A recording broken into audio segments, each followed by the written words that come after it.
Welcome student. हम पढ़ रहे हैं क्लास 12 की किरण प्रकाश की। आज हम किरण प्रकाश की में एक महत्वपूर्ण न्यूमेरिकल का अध्ययन करेंगे जो कई बार बोर्ड एग्जाम में पूछा जा चुका है।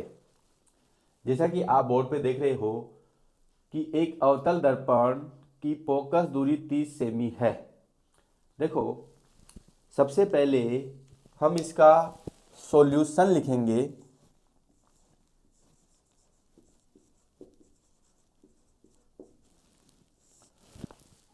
अवतल दर्पण की फोकस दूरी 30 सेमी है। इट मीन्स ये साफ जाहिर है कि अवतल दर्पण में अंदर की जो सतह होती है वो परावर्तक पृष्ठ होती है और बाहर की सतह पॉली सतह होती है। ये इसका द्वारक एम एन है और ये मुख्य अक्ष जो ध्रुव पी से गुजरता है। प्रत्येक द्वारक किसी न किसी गोले का भाग है, तो ये इसका केंद्र सी और ये इसकी फोकस एफ। एक अवतल दर्पण की फोकस दूरी 30 सेमी है। दूरव से फोकस बिंदु तक की दूरी को हम फोकस बिंदु तक की दूरी को हम दूरी फोकस दूरी कहते हैं और ये आपकी 30 सेमी दे रखी है।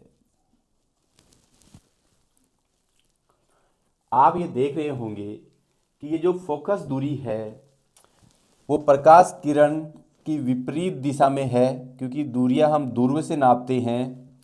तो जो एफ है प्रसरण अनुसार जो एफ है वो -30 सेंटीमीटर होगी, क्योंकि ये प्रकाश किरण की विपरीत दिशा में है।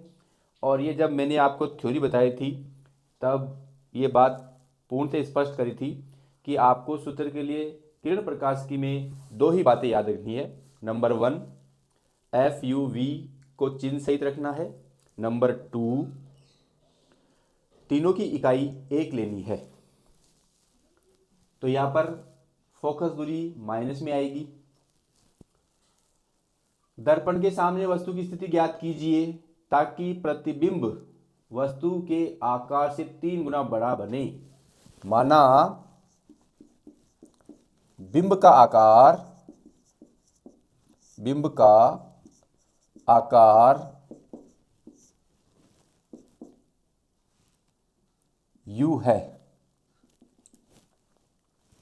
You semi.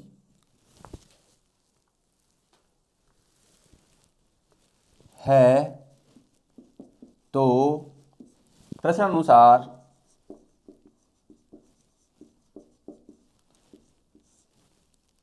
प्रतिबिंब का आकार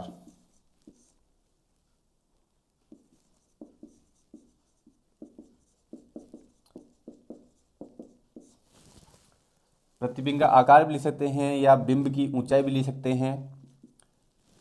प्रतिबिंब वस्तु के आकार से 3 गुना बड़ा है, यानी कि यू का 3u सेंटीमीटर है। ये 3 बातें हमें प्रश्न में दे रखी थी जिनको हमने बोर्ड पे लिखा। अब देखो, हम आवर्धन समता, जो आवर्धन समता होती है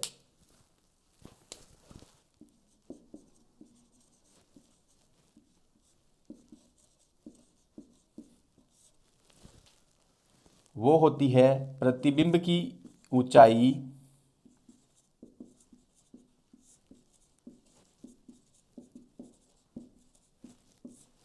बटे बिंब की ऊंचाई।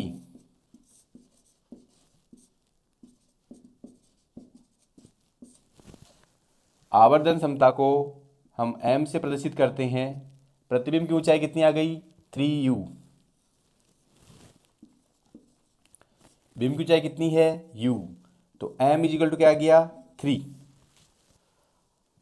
यानी कि इस अवतल दर्पण की प्रश्न के अनुसार आवर्धन क्षमता 3 आ गई। अब यहां पर दो स्थितियां संभव है,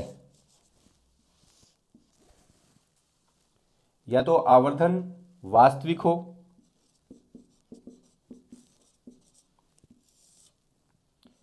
वह उल्टा। या आभासी वह सीधा। जब आवर्धन वास्तविक व उल्टा होता है उस केस में जो आवर्धन समता होती है उसको हम माइनस में लेते हैं, और जब आभासी व सीधा होता है तो उस केस में हम आवर्धन समता को प्लस में लेते हैं। ये अपन ने थ्योरी क्लास में पढ़ा हुआ है। अब हम केस नंबर फर्स्ट की स्टडी करेंगे। केस नंबर फर्स्ट, जब आपकी आवर्धन समता m इजिकल टू -3 है या वास्तविक व उल्टा है,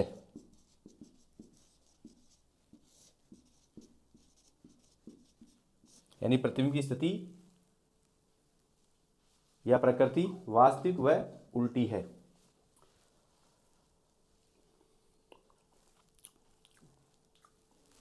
अब देखो, जब हमने दर्पण सूत्र पढ़ा था तब हमने देखा था कि m is equal to HI/HO is equal to F upon F minus U F minus V upon F बराबर -V अपॉन U। इस सूत्र का अध्ययन अपन ने किया था।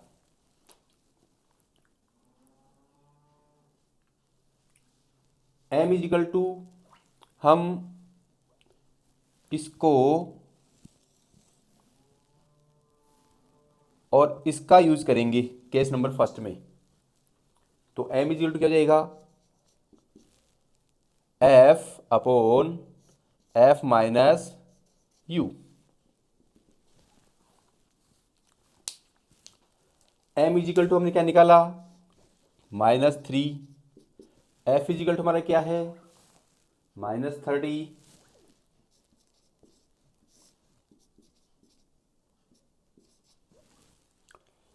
इसको हम बटे 1 लिख सकते हैं, या हम कर देंगे इसका वर्ज गुना या क्रॉस मल्टीप्लिकेशन। -30 को 1 से मल्टीप्लाई करेंगे तो -30 आएगा, -3 multiply -30 minus U, minus minus plus हो जाएगा, 33 जा 90 माइनस माइनस प्लस 3U बराबर -30। ये 90 तो चल जाएगा, तो 3U इजिकल टू -30 और -90, तो 3U इजिकल टू -120। तो ये आपका आ जाएगा U इजिकल टू -120 अपॉन 3। तो U इजिकल टू माइनस में प्लस करेंगे तो -3 4 जा 12 जीरो कैसे के, तो U इजिकल टू -40 सेंटीमीटर आया। इसका मतलब ये हुआ कि जो वस्तु है अवतल दर्पण के ध्रुव से 40 सेंटीमीटर दूरी पर रखी हुई है। इट मीन्स 30 सेंटीमीटर दूरी पर फोकस है, तो ये जो वस्तु होगी वो वक्रता केंद्र और फोकस के मध्य होगी। ये आपकी वस्तु ए बी रखी होगी, और यहाँ से यहाँ दूरी कितनी जाएगी, 40 सेंटीमीटर। तो हमने दिए हुए अनुसार कल्पना करके बिंब की स्थिति हमने मालूम कर ली है। दर्पण के सामने वस्तु की स्थिति ज्ञात कीजिए, अर्थात जो वस्तु है वो दर्पण से 40 सेंटीमीटर दूर रखी हुई है। यहाँ लिख सकते हैं जो वस्तु है वो दर्पण के सामने 40 सेंटीमीटर दूरी पर रखी हुई है, अतः वस्तु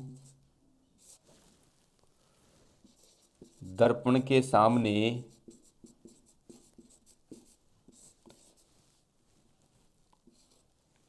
40 सेंटीमीटर दूरी पर रखी है। अब इसका प्रतिबिंब की दूरी निकालना हो तो हम इसको और इसको ले सकते हैं, तो प्रतिबिंब की दूरी आ जाएगी। ये तो हुआ केस नंबर फर्स्ट। अब आप इसका स्क्रीनशॉट ले सकते हैं।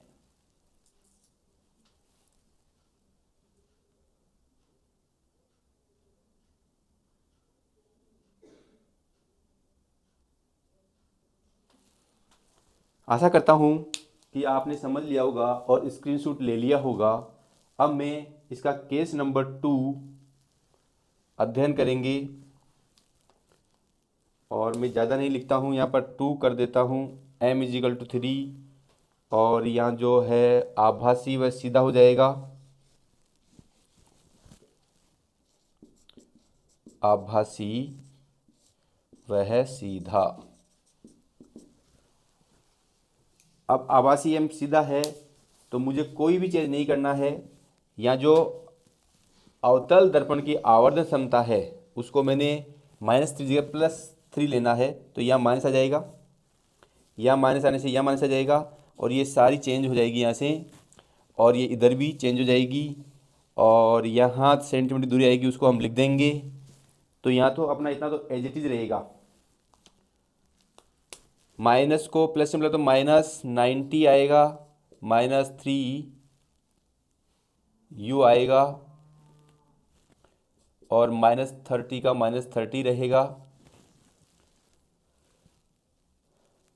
ये उधर चल जाएगा। -3u = -30 + 90, और -3u = 90 में 3 60, तो u = 60/-3, तो u = प्लस में माइनस करेंगे तो -20 में 60 में 30 का डिवाइड करेंगे तो 3 दूना 6, 0 ऐसे कैसे, तो u बराबर मिलेगा आपको -20 डिग्री सेंटीग्रेड, सॉरी -20 सेंटीमीटर। अर्थात जो वस्तु है वो दर्पण के सामने दूरत्व से 20 सेंटीमीटर दूरी पर रखी है, अर्थात वो आपकी होगी यहाँ पर।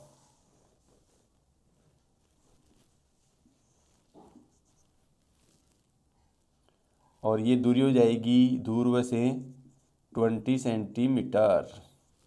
और हम ये जानते हैं प्रकाश की किरण की विपरीत दिशा में दूरियां माइनस में लेते हैं, इसलिए माइनस ये दिखाता है कि बिंब प्रकाश किरण की विपरीत दिशा में है। तो हमारे प्रश्न में ये बता रखा था कि दर्पण के सामने वस्तु की स्थिति ज्ञात कीजिए।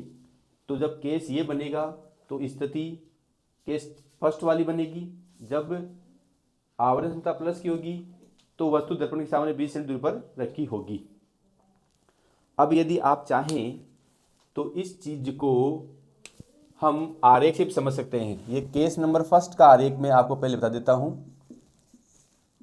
फर्स्ट का आरेख के लिए उसने कुछ कहा नहीं है, फिर भी मैं आपको हल करके बता देता हूं।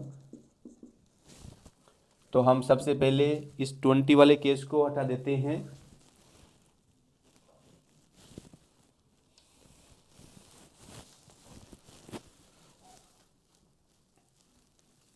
केस नंबर फर्स्ट में हम देखा कि m = f - v/f। Case number first में m = -3 है और f = -30 v/-30। इसको इससे मल्टीप्लाई करेंगे, माइनस माइनस प्लस, 90 = -30 - v। इसको इधर ले आएंगे, 90 + 30 120 = -v, तो v = -120 सेंटीमीटर। इसका मतलब है जो बिंब है उस बिंब का प्रतिबिंब ध्रुव से 120 सेंटीमीटर रखा हुआ है, और माइनस चिन्ह ये दिखाता है कि यह मुख्य अक्ष के नीचे की ओर बनेगा। यदि हम देखें प्रैक्टिकली तो पहली रेखा मुख्य अक्ष के समांतर अब परावर्तक पृष्ठ के आपतन बिंदु पर भेजेंगे, जो परावर्तित होकर फोकस से गुजरेगी।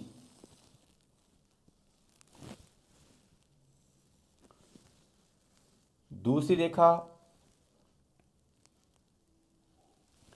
हम ध्रुव पे डालते हैं, जितना इसके लिए अभिलंब मुख्य रेखा ही होगी, जिस कोण से ये आपतित हो रही है उसी कोण से ये परावर्तित हो जाएगी।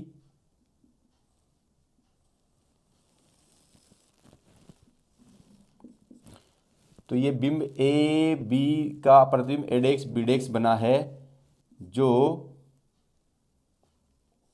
120 सेंटीमीटर की दूरी पर ध्रुव से स्थित है। इसी प्रकार हम केस नंबर 2 के लिए भी हम निकाल सकते हैं। तो केस नंबर 2 का आरेख, केस 2 का आरेख के लिए हम इस सूत्र में m इजिकल टू -3 ले लेंगे। तो यह -3 जगह जाएगा +3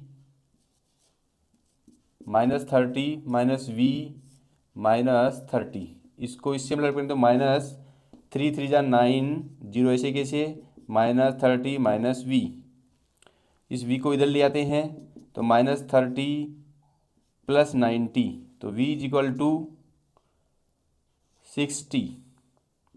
इसका मतलब यह है कि v प्लस में है तो आपका प्रतिबिंब आभासी बनेगा, और इसका जो आरेख है उसको मैं आपको समझाऊंगा। आप इसका स्क्रीनशॉट ले सकते हैं। आशा करता हूं कि आपने स्क्रीनशॉट ले लिया होगा। अब केस नंबर 2 के लिए जो आपका बिंब है,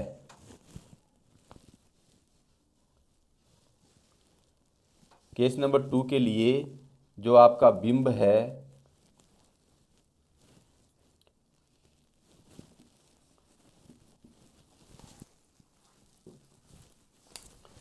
ये आपका वक्रता के अंदर C, फोकस बिंदु F,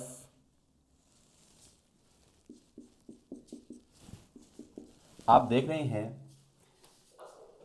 केस नंबर 2 के लिए वस्तु दर्पण के सामने 20 सेंटी दूरी पर स्थित है और फोकस की दूरी 30 सेंटीमीटर है। इट मीन्स ये ध्रुव और फोकस के मध्य ध्रुव से 20 सेमी दूरी पर स्थित है, यानी कि करीबन यहाँ स्थित है।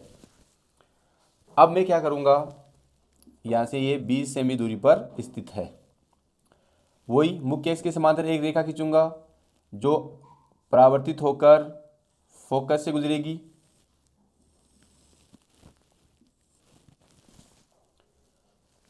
दूसरी रेखा मैं ध्रुव पे खींचूंगा जो आपतन बिंदु ध्रुव से परावर्तित होकर इधर जाएगी। अब आप देख रहे होंगे कि ये जो किरणें हैं, यहाँ पे दूरी कम थी, फिर बढ़ी, फिर बढ़ी, फिर बढ़ी और ऐसे बढ़ती जाएगी। तो इधर तो मिलने की कोई संभावना ही नहीं है। अब मैं क्या करूँगा, इनको ज़बरदस्ती करके पीछे मिलाने का प्रयास करूँगा। तो इसको मैं डॉट डॉट करके पीछे बढ़ाता हूँ। जब सतह बनती हैं तो वास्तविक प्रतिबिंब बनता है, और जब हम डॉट डॉट करके मिलाते हैं तो आभासी प्रतिबिंब बनता है। ये आपके बिंब ए बी का आभासी प्रतिबिंब एडेक्स बीडेक्स बना है, जो ध्रुव से 60 सेमी दूरी पर स्थित है, जो कि प्रकाश किरण की दिशा में होने से प्लस आएगा। अतः आपको ये बात स्पष्ट हो गई होगी कि मैंने जो केस नंबर 1 का आरेख बनाया है और जो केस नंबर 2 का आरेख बनाया है वो केवल आपकी समझ को विकसित करने के लिए बनाया है। बाकी इस प्रश्न का आंसर आप ऐसे लिख के आ जाएंगे और यहाँ तक फिनिश कर देंगे तो आपको जितने मार्क्स का ये क्वेश्चन है उतने मार्क्स मिल जाते हैं। डियर स्टूडेंट्स, ये क्वेश्चन बोर्ड के हिसाब से वेरी वेरी इंपॉर्टेंट है। आप मेरे चैनल को लाइक, कमेंट्स और सब्सक्राइब कीजिए। धन्यवाद।